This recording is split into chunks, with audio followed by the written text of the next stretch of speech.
like ritual nature of their warfare when the Shekinah came down, struck Nebuchadnezzar using the Moabs, or what we know as the Shekinah campaign taking out Baghdad, whichever way you want to look at it. So these connections that I'm making are to show the symbolic references to the bloodlines and secret orders in charge of planet Earth. And as I made this determination on the 4th of July, while also reflecting on my 1013 projection, because when I was looking at 1013, of course, that's the day they killed the Templars. I showed you how the W visited the Pope on Friday the 13th, and how this all correlates. And if you don't know what I'm talking about, go check out my show on the Edge TV, or go check out Freeman TV or the freemanperspective.blogspot.com and catch up with all of this, because it's all on there. It's called 1013, bigger than 9/11, and so I follow these symbolic gestures. Now, as I'm announcing July 4th, which was many months ago, I believe I did that on red ice. I like to save some big drops for Henrik. Love you, Henrik, man. Just want to say that. Anyway, they will be releasing my talk at AV2, which was somewhat of a covert action of mine. But anyway, okay, so as I'm looking at all these dates, and the 4th of July became very important for a Templar connection, for the idea of the 1187 loss of the Temple Mount, and as I was looking at the 1013 and realizing that it was a banking coup that occurred on that day, and realizing, of course, that it was the Templars that started the fiat currency, which they are now yanking out from under our feet. So the 4th of July scenario goes into the idea that they would do another symbolic gesture, and since now I could see how they would accommodate and adjust their symbolic nature to the event, such as 1013 being a banking event, then the 4th of July became a Temple Mount event. And this was something that I was watching. And as I'm discussing it with you guys openly on the Free Zone, which if you're not catching both my shows, the Free Zone is 8 p.m.s on Saturday nights on Oracle Broadcasting. And this is Radio Freeman on revereradio.net. So 8 p.m.s Saturday is the Free Zone, where I do a live show and you can phone in, join in the chat, and all kinds of interesting fun on that show. So as I'm predicting this event and I'm talking about the Temple Mount, next thing I know, the Pope is announcing that he's going to the Temple Mount, and he's going to identify these areas as part of the Holy See and take them back for the Christians. Now, this was very curious to me because I was already saying this was going to occur, and next thing I know, it's happening. So I was just watching the 4th of July event to see if it escalated this event anymore, and I still do not discount next year. Because, like I say, my 9/11 prediction was 3 years in advance. My 1013 was 2 years in advance, so why not my 4th of July be 1 year in advance, right? And it's very possible, probable, that this could occur. Now, what is definitely occurring is this attack on the Temple Mount, or the idea of an attack, the idea of fomenting war between sides, the idea of Albert Pike put forth to Mazzini of fomenting war between the Zionists and Islamics. So what we're looking at now is this Alaska mosque. Now that's next door to the Temple Mount, and it actually came to my attention because of the Arrivals story. And the Arrivals is a YouTube series that you can watch that actually I ended up being in. I wish they'd use more of my stuff, but I was quite shocked and surprised and delighted to see myself in there.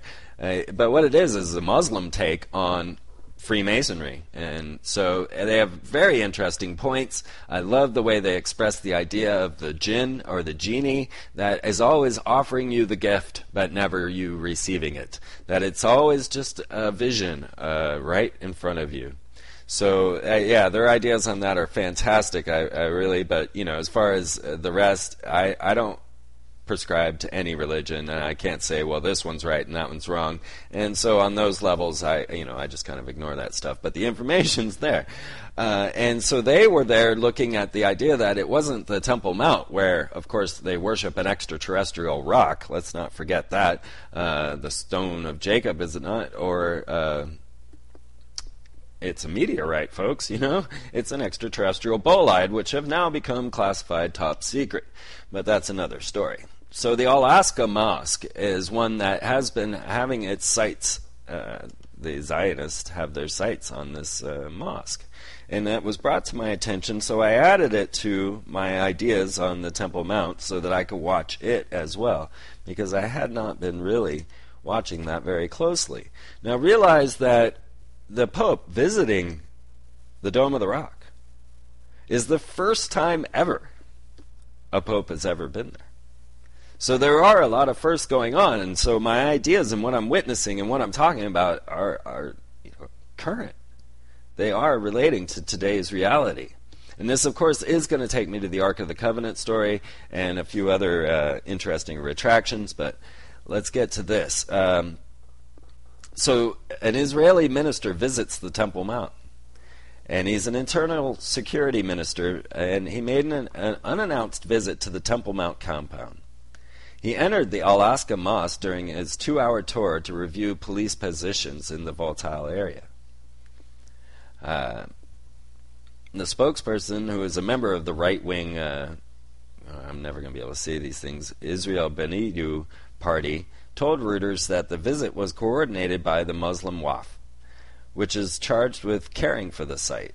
But the Waqf Foundation said that the visit was a provocative entry to the holy site, which may complicate the sensitive situation.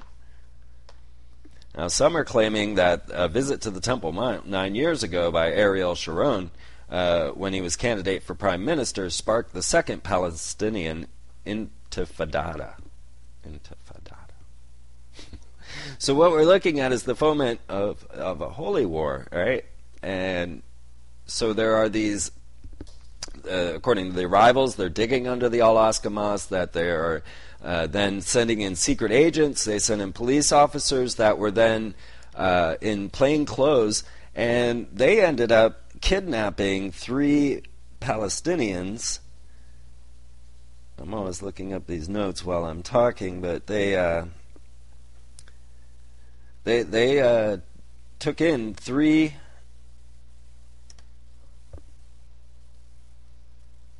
hostages, not hostages, but kidnapped 3 residents.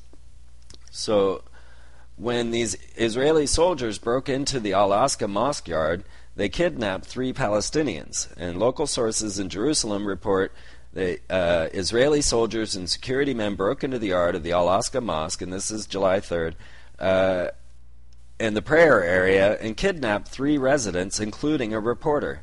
Now, the reporter was held for a number of hours, and they took his tape, they took the memory card out of his camera, and what he was filming was these plainclothes soldiers breaking into the Al-Aqsa Mosque. So this is something that we're going to continue to keep our eyes on, and this is part of the whole storyline, because this Ark of the Covenant. Now, of course, we know that the Knights Templar, when they dug under Solomon's temple, suddenly became the richest men in the world. Suddenly, they were the most powerful men in the world, and suddenly every king, prince, and potentate wanted to give over every possession he had to have whatever it is the Templar knew or had. Now, this is something that we don't know. And does it have to go with the Ark of the Covenant? Now, is this something that they found? Now, what would that be, of course? And so, just recently, last 4th of July, Saturday, I'm sorry, I gotta say that I had a computer meltdown. I'm having a computer meltdown. I'm trying to survive on a laptop, which is also now having a meltdown. And so I could not do the show last Saturday on the 4th of July. I really wanted to cover all of these topics live while the 4th was going on so that we could talk about this together. And so, but no, computer shut me down. I wasn't able to continue with my show, and I'm hoping to have things situated for this Saturday, please. And I'll keep the shows coming, and we can all talk about it. But so just a little announcement for last week. I'm sorry I missed you guys on the 4th of July. I did not mean to do that. Okay, so as reported last week on the Free Zone on Oracle Broadcasting, they were going to reveal the Ark of the Covenant, or so they said. Now, it turns out that was a misquote, a very curious and interesting misquote, but the story does not get less interesting, because now the head of Ethiopia's Orthodox Church denied reports that he is about to unveil the Ark of the Covenant. Now, this was curious to me because it was stated that this Ethiopian Orthodox Church leader Paulos was going to visit the